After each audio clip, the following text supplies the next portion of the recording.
Okay, students, thanks very much for the writing stuff. Writing stuff के लिए शुक्रिया. Now we will learn this lecture. We will learn this lecture. After this, I will take your small presentation. Then I will wash hands from the class. Okay फिर मैं class से हाथ धोऊंगा. यहाँ wash hand का वाकई में मतलब नहीं है कि मैं जाऊंगा और हाथ धो लूंगा. यहाँ वॉश हैंड का मतलब है मतलब छुटकारा हासिल करूंगा, खत्म करूंगा. वॉश हैंड ऐसा ईडियम यूज कर रहा हूँ. वॉश हैंड्स ईडियम्स में होता यही है कि बात कुछ और होती है, मतलब कुछ और निकलता है. मतलब कुछ और निकलता है. जैसे हम उर्दू में एक ईडियम कहते हैं भाई कि ये देखें इसको आजकल जैन को, ये तो हवाओं में उड़ रहा है. तो वाकई में ये हवाओं में थोड़ी उड़ रहा होता. वाकई में ये हवाओं में थोड़ी उड़ रहा होता है. एक कहावत है, एक मुहावरा है. ईडियम का मतलब मुहावरा, कहावत नहीं सॉरी. ईडियम का मतलब होता है मुहावरा, यानी मुहावरे में बात कुछ और होती है, मतलब कुछ और होता है. जैसे मैं कहता हूँ wash hands, that after half an hour I will wash hands from the class. आधे घंटे बाद मैं क्लास से हाथ धोऊंगा. इसी तरीके से हम बोलते हैं कि भाई ये तो बड़ा हवाओं में उड़ रहा है आजकल. तो वाकई में ये हवाओं में थोड़ी उड़ रहे होते हैं, बस एक मुहावरा है. कहते हैं to live in a castle, he is living in, to live in castle, हवाओं में उड़ना. कैसल का मतलब होता है किला. क्या मतलब होता है कैसल का? किला. किला कैसल का. तो कैसल का मतलब क्या है? किला. और महल को क्या कहते हैं? सही, पैलेस. चलो अच्छा बता रहे हो ना, पैलेस कहते हैं ना महल को. आगे बताओ हवेली को क्या कहते हैं? कोठी, हवेली क्या कहते हैं? स्टोरीज में बहुत यूज होता है भाई. हवेली और कोठी को क्या कहते हैं? मेंशन. हवेली या कोठी, मेंशन. फिर विला होता है कि गांव के बीचों बीच या समंदर के पास कोई घर, अच्छा बंगला. गांव के बीचों बीच या समंदर के पास कोई घर, उसको कहते हैं विला. एनीवे यस, बात कहां से कहां चली गई? अच्छा, so I will give one topic for presentation after this lecture. Then after the presentation we will wash hands. Thank you very much. And now pay attention to the lecture yet. Very important lecture in English. English का एक बहुत ही अहम lecture yet, जिसके बारे में हम लोग बात करने वाले हैं. उम्मीद है आप अच्छी तरीके से समझेंगे और इस पे sentences बनाएंगे. क्योंकि Because in our daily English we use this lecture a lot of time. हम बहुत ज़्यादा यूज़ करते हैं ये लेक्चर अपनी डेली इंग्लिश में. तो प्लीज़ अपने सेंटेंसेस बनाने. जो लोग वीडियो देख रहे हैं वो भी इसके उम्मीद करता हूँ कि इसके ज़्यादा से ज़्यादा सेंटेंसेस बनाएंगे. तो येट इंग्लिश में एक लेक्चर है. अगर सिंपल बोलूँ ना, येट का मतलब है not up till now.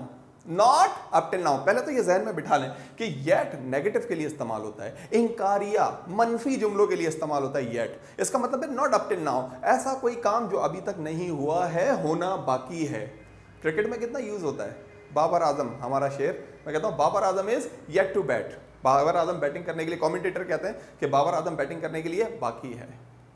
Okay, Shoaib Akhtar is yet to bowl, Shoaib Akhtar bowl करने के लिए बाकी है, कोच बनने के लिए बाकी है. एनीवे, तो येट क्या जहन में बिठाना है? सबसे पहले येट एक मनफी लेक्चर है, नेगेटिव की बात करता है. ओके, दूसरी बात, क्या नेगेटिव की बात करता है? कि ऐसा कोई काम जो अभी बाकी है, अभी तक हुआ नहीं है, रहता है जो काम, उसके लिए हम लोग इस्तेमाल करते हैं येट.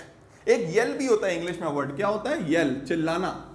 येल क्या वर्ड होता है? येल. येल का एक और वर्ड कौन सा है? शाउट तो सबसे आसान है ना सर. येल बिल्कुल सही है, शाउट भी है. एक और क्या है? Scream. Yet, shout, yell, shout, scream. भाई येल भी है, स्क्रीम भी है, शाउट भी है, XYZ बहुत सारे हैं. एनीवे, बस हमारा वर्ड है येट. यहां लिख देता हूं. हाँ, फिर आप बोलेंगे सर आप जो है ना रिमूव कर देते हैं. एनीवे, येट, स्क्रीम, शाउट सबका मतलब चिल्लाना. मगर हमारा लेक्चर येट नहीं है, येल नहीं है, हमारा लेक्चर है येट. सही है, ये बात जहन में बिठा ली कि येट नेगेटिव की बात करता है. दूसरी बात, येट ऐसे काम की बात करता है जो अभी तक हुआ नहीं है, अभी बाकी है, अभी रहता है. तो yet, it refers to an event that has not occurred so far but that might occur in future. क्या कह रही है डेफिनेशन? कह रही है it refers to an event that has not occurred so far but might occur in future. ऐसा कोई काम, यही तो कह रही है डेफिनेशन. टू एन इवेंट, ऐसा कोई काम, ऐसा कोई event that has not occurred, जो अभी तक वाकई नहीं हुआ, so far अभी तक नहीं हुआ, but that might occur in future, मगर फ्यूचर में हो सकता है. यानी अभी तक नहीं हुआ है काम, मगर वही तो मैं कह रहा था कि yet अभी तक नहीं हुआ है मगर फ्यूचर में हो सकता है, बाकी है, रहता है. क्रिकेट में भी तो ये कहते हैं कि Afridi is yet to bat, Babar Azam is yet to bat, चाचा Iftikhar is yet to bat. Yet to bat यानी अभी रहते हैं, कर सकते हैं.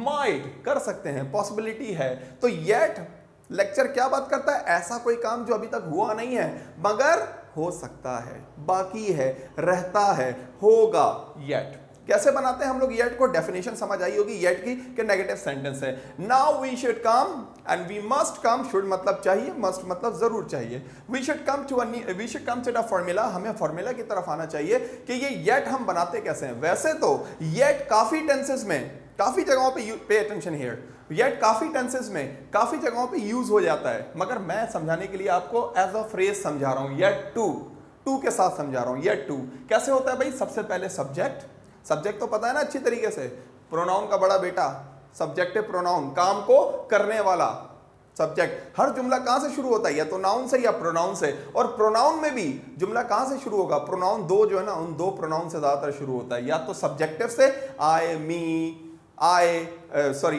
We, you, they, he, she, it, ये सब्जेक्टिव प्रोनाउन है ना, I, we, you, he, she, it, they, या तो जुमला इनसे शुरू होता है, या पोजेसिव एडजेक्टिव से, my, our, your, his, her, its, their, इनसे शुरू होता है। या तो पता है आप लोगों, सब हम लोग पढ़ चुके हैं काफी दफा। आप प्रोनाउन पे, जिन्होंने नहीं पढ़ा, जो वीडियो देख रहे हैं उनको चाहिए मेरा प्रोनाउन पे वीडियो देखें, बहुत इंपॉर्टेंट लेक्चर है प्रोनाउन, हम बड़े हल्के में ले जाते हैं। हालांकि सब्जेक्ट सबसे पहले, जुमला शुरू ही सब्जेक्ट या नाउन से, सब्जेक्टिव प्रोनाउन या नाउन या प्रोनाउन से होता है, तो सबसे पहले सब्जेक्ट आपको मालूम है, I, we, you, he, she, it, they. उसके बाद बी या टू, ये बी का मतलब है इज एम आर। क्या मतलब है बी का? इज एम आर की शॉर्ट फॉर्म है, इज एम आर का सिंबल है, इज एम आर का नाम है, बी फॉर्म ऑफ वर्ब। मगर इस लेक्चर में बड़ी बात है, मैंने बहुत जगह देखा है, अमेरिकन, ब्रिटिश, कैनेडियन, ऑस्ट्रेलियन, कभी कभार वो ये लेक्चर बी, पता क्या यूज करते हैं बी की जगह? हैव और हैज। तो कंफ्यूज नहीं होइएगा, सब कुछ लोग ऐसे बोलते हैं, ही इज, या यूं बोलते हैं he is yet to come, कुछ बोलते हैं he has yet to come. दोनों तरीकों से बोला जाता है, दोनों तरीके हैं। इज एम, मैं ज्यादा इज एम आर वाला, और मैंने ज्यादा सुना इज एम आर वाला है, तो मैं इज एम आर वाला जो है ना यूज करता हूं। वैसे हैव और हैज वाला भी है, यानी बी की जगह इज एम आर या हैव और हैज, डिपेंडिंग ऑन सिचुएशन। जैसे ही है तो इज लगा, वी है तो आर लगा, आई है तो एम लगा।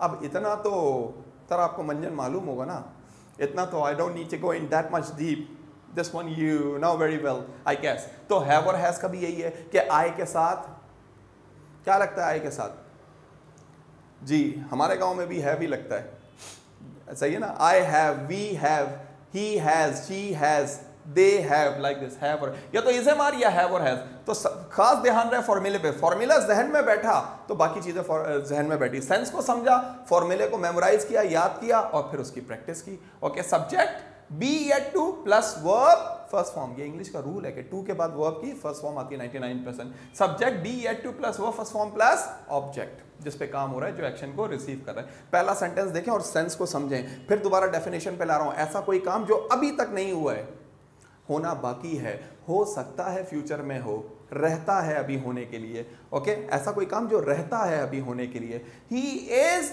Yet to come, he is yet to come. बहुत सारे मीनिंग हो सकते हैं, बहुत सारे सेंसेस हो सकते हैं इस जुमले के। जैसे आप कहते हैं सर राफे कहाँ है, मैं कहता हूं he is yet to come, वो अभी तक नहीं आया है।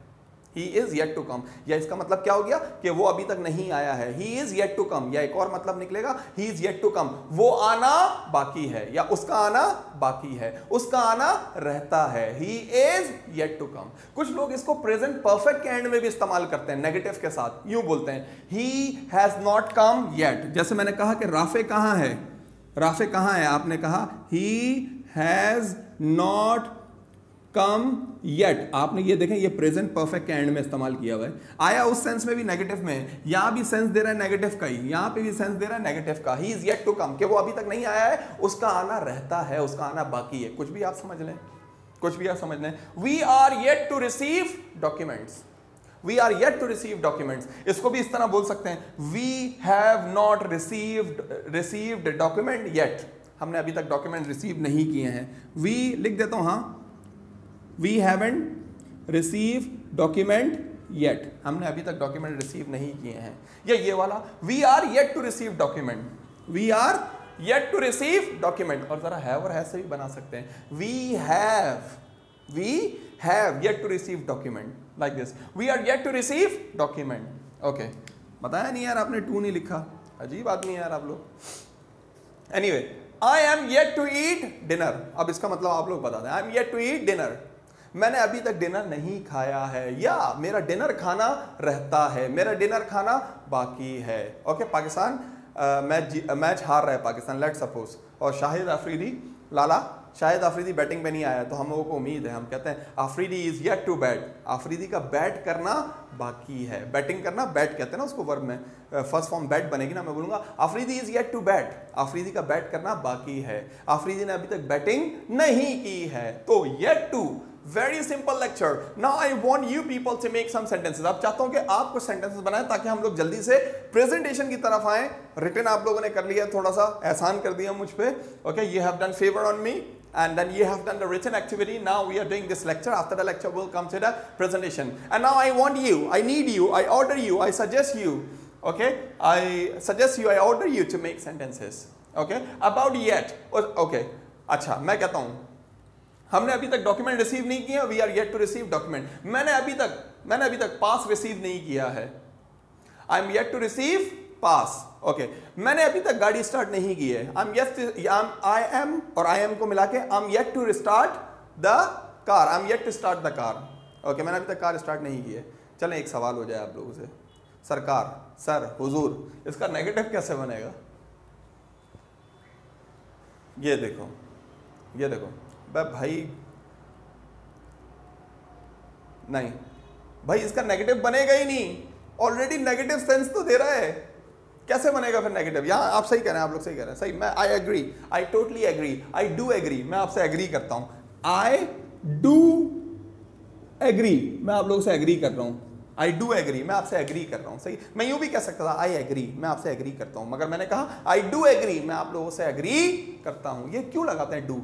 जैसे मैं कहता हूं आई प्ले क्रिकेट, मैं क्रिकेट खेलता हूं, और कभी कभार मैं बोलूंगा आई डू प्ले क्रिकेट, मैं क्रिकेट खेलता हूं, सही है। ये डू जो लगता है ना जब प्रेजेंट सिंपल में, ये बात पे जोर देने के लिए लगाते हैं हमेशा। जैसे मैं बोलता हूँ I teach English, I do teach English, I teach English, I do teach English, मैं इंग्लिश पढ़ाता हूँ, मैं इंग्लिश पढ़ाता हूँ, बस बात पे जोर दिया जाएगा। इसकी कोई परफेक्ट उर्दू नहीं होगी, कभी कभार ऐसे इंग्लिश में वर्ड्स होते हैं जिनकी उर्दू नहीं होती, सही है ना, मगर इंग्लिश में वो होते हैं। जैसे should be ING form, you should be taking class, तुम्हें क्लास लेते हुए होना चाहिए, कोई काम करते हुए होना चाहिए। उर्दू में ऐसे थोड़ी बोलते हैं कभी कि तुम्हें क्लास लेते होना चाहिए, यूँ कहते हैं तुम्हें क्लास में होना चाहिए। एनीवे यार, बात यहाँ से वहाँ चली गई। आई डू एग्री, ओके, मैं आपसे एग्री करता हूँ कि इसका नेगेटिव होता ही नहीं है sir, because it is already giving us negative sense, so how can we make negative of this lecture? So now I would like to conclude, I would like to end, I would like to finish this lecture, I would like to complete this lecture. The lecture name was yet, and I was discussing with you people that yet is always used in a negative sense. Okay, any action that has not occurred at the moment, but it is left, it is possible to happen. That is called yet. Okay, subject be yet to, and I also told you that we can use have and has also. Subject be yet to plus verb first form plus object. Okay, you are yet to make sentences. आपने sentences नहीं बनाए, आपके sentences रहते हैं, sentences बाकी हैं. You are yet to receive or you are yet to make sentences. Okay, so please make sentences. इन पे भी बनाए. Wash hands to live in a castle, palace, mansion, villa. Please carry on.